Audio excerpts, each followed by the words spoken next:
beaucoup de couples qui ne connaissent même pas c'est quoi la jouissance. Parce qu'il y a des femmes qui font du chantage sexuel à des partenaires. Pour un peu qu'on a discuté, pour un peu qu'on ne s'entend pas sur un sujet, elles font des semaines, des mois, elles ne donnent pas.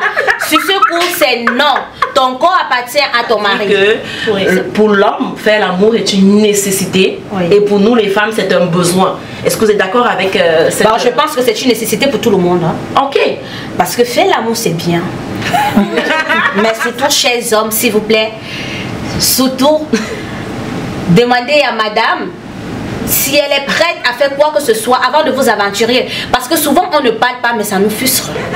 Vous êtes arrivé de vivre ça ou de vivre cette petite indélicatesse-là? Quand on est dans un couple, on traverse toutes les étapes. Bien sûr qu'à un moment donné, dans mon couple, j'ai traversé ça. Bonjour à toutes et à tous. Nous sommes à Diaspora Interaction, les médias de la diaspora au Canada. Nous allons parler encore des couples, encore du cœur, de tout ce qui est caché. Nous allons venir aujourd'hui avec un sujet qui fâche dans beaucoup de couples. Est-ce une obligation de faire l'amour en tout temps avec son partenaire sans son consentement dans un couple? Nous recevons une femme d'expérience, une magnifique mère de famille, Madame Fandio Daniel. Suivez-moi s'il vous plaît. J'ai une question. Bonjour Madame Fanjo. Bonjour Madame. Nous sommes très honorés de vous recevoir sur notre plateau de Au cœur des tabous aujourd'hui. Merci d'avoir honoré de votre présence. Merci, c'est un plaisir. Vous êtes mariée? Oui, je suis mariée. Je suis mère de 2 enfants. J'aimerais voir avec vous la définition du mot couple et consentement. Bon, merci pour la question. J'apprécie déjà le thème. C'était un thème un peu coriace. Alors, sans masque, à mon avis, je pense que un couple, c'est 2 personnes qui décident de se mettre ensemble pour partager certains aspects de la vie. Alors un consentement, pour moi, je pense que le consentement, c'est la volonté. C'est le fait que quelqu'un donne sa parole, sa décision, son mot.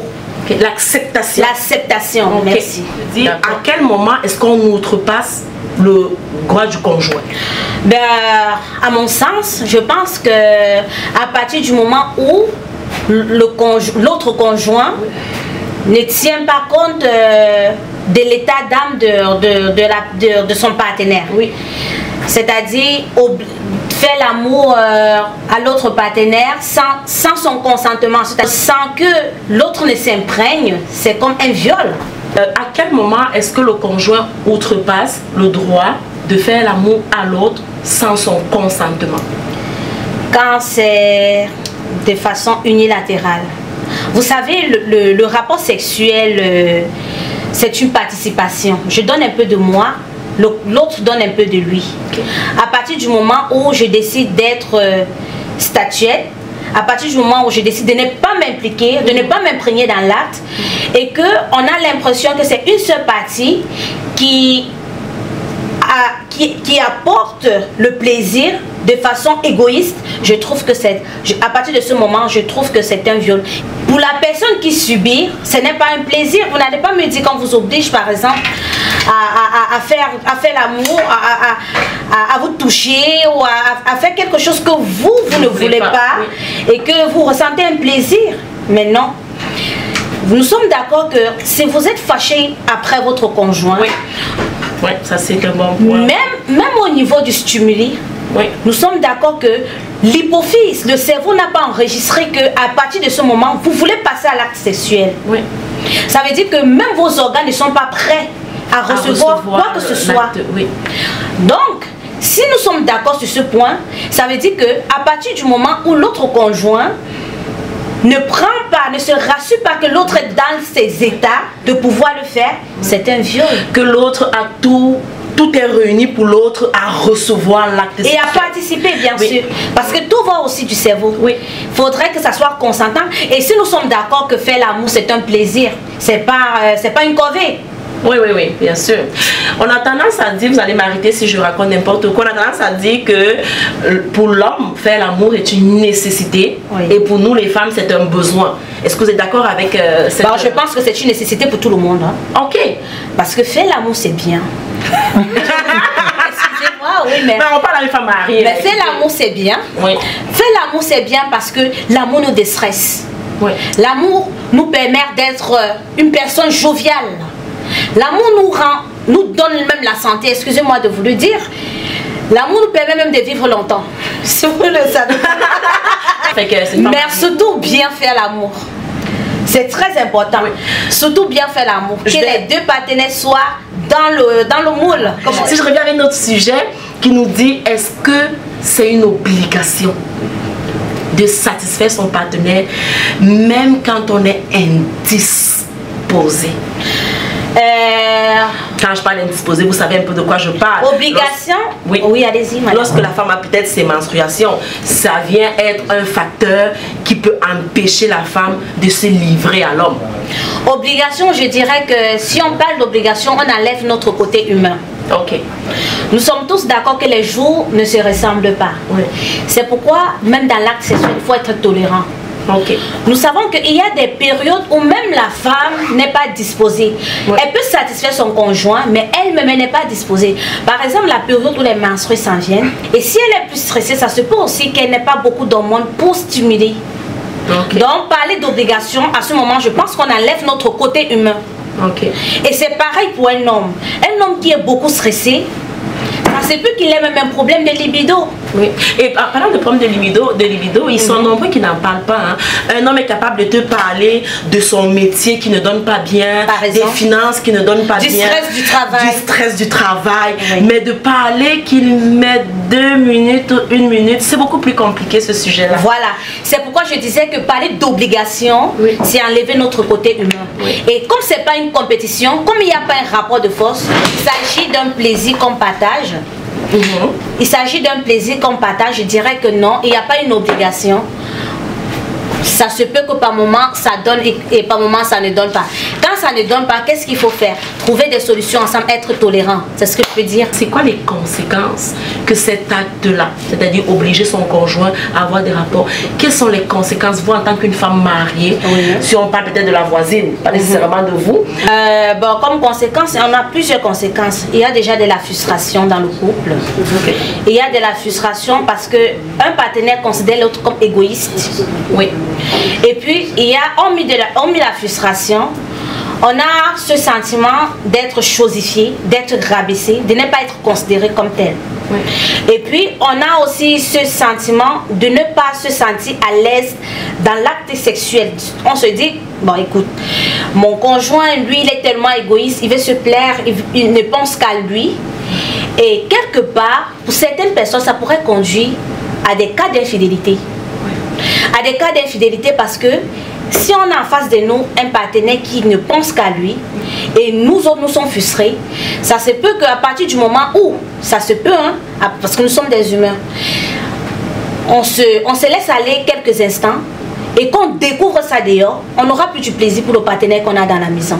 Ok. Ouais. Ça fait que l'une des conséquences. Vous pensez que l'hygiène aussi peut être une conséquence, peut-être au cas où le monde de l'hygiène, si peut-être il n'y a pas une belle hygiène, est-ce que ça peut être une conséquence quand même du refus du partenaire lors de l'acte sexuel? Oui, bien sûr. Fait que si je viens un peu rebondir avec la Bible, je sais que vous êtes chrétienne. Oui. J'ai parcouru un petit peu votre Facebook, je suis curieuse. Je sais que vous êtes chrétienne. Si on vient un peu parler de la Bible, vous pensez que qu'est-ce que la Bible dit dans le fait que dans un couple que l'autre puisse refuser son corps à son conjoint? Ben écoutez, moi je sais que la Bible, quand on parle de l'éducation du mariage dans la Bible, ou bien du moins ce que la Bible, d'après moi, c'est que le mariage est une institution divine. Oui. Et dans le mariage, on doit être épanoui. Si donc on doit être épanoui, ça veut dire que les deux partenaires doivent chercher d'un commun accord le juste milieu. On ne cherche pas à frustrer l'autre, à faire ce qui nous fait plaisir uniquement à nous, mais on essaye aussi de penser à l'autre. Bébé, qu'est-ce que tu aimes, qu'est-ce que tu n'aimes pas? La façon de la façon même de toucher, la façon de parler. Oui. Et enlever le masque. C'est-à-dire comprendre que oui, j'ai en face de moi quelqu'un qui partage mon corps.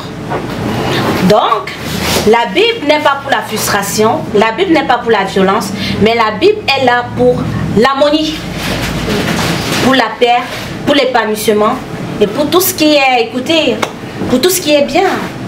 À partir du moment où un partenaire force l'autre, ça traîne de la frustration, du chagrin et même de la mort, pourquoi pas.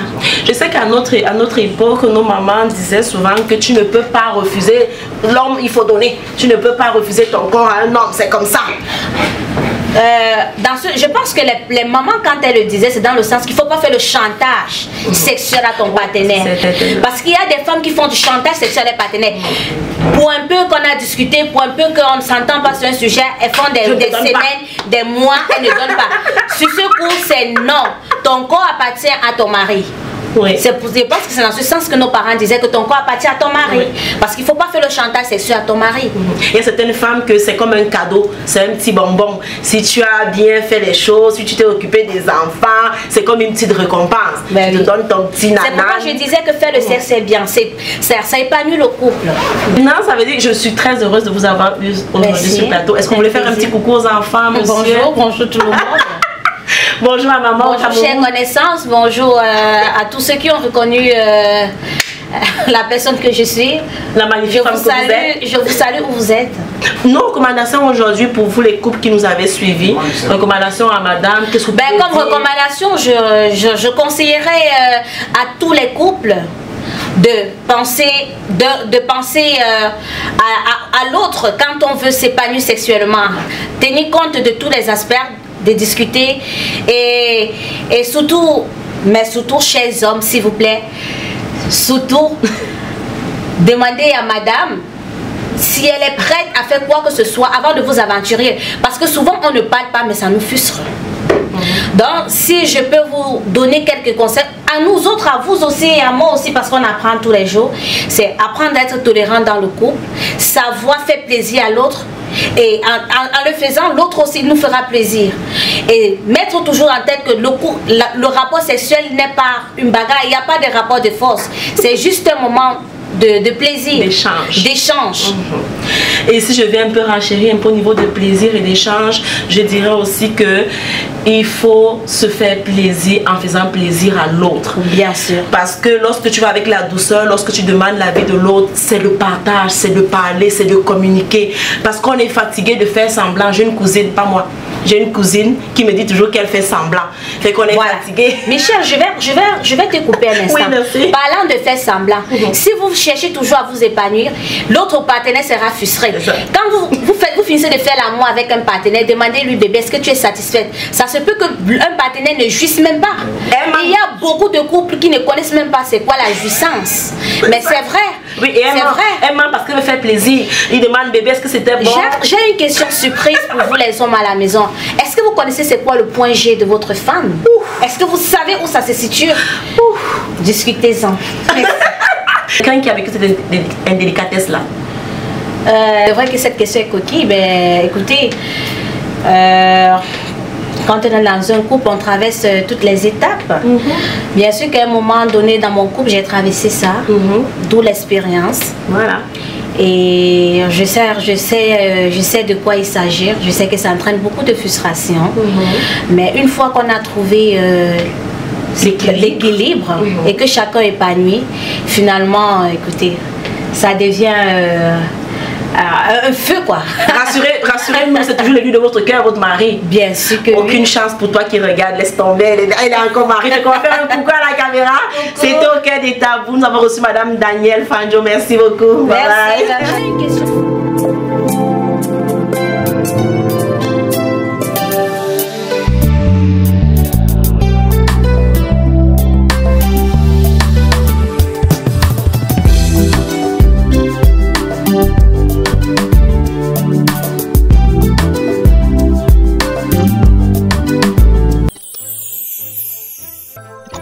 Découvrez Afrique Remi.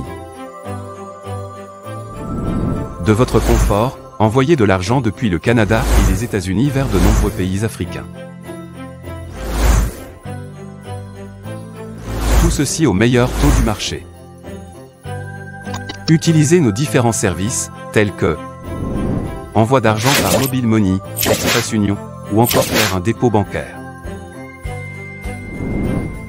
Vous pouvez également régler vos factures d'électricité, d'eau et de télévision via notre plateforme. Ce n'est pas tout. Rechargez votre carte prépayée UBA et effectuez un virement bancaire à partir de notre application. Nos agences sont ouvertes 24 heures sur 7 et les retraits sont gratuits. Allez-y et téléchargez l'application depuis Play Store et Apple Store.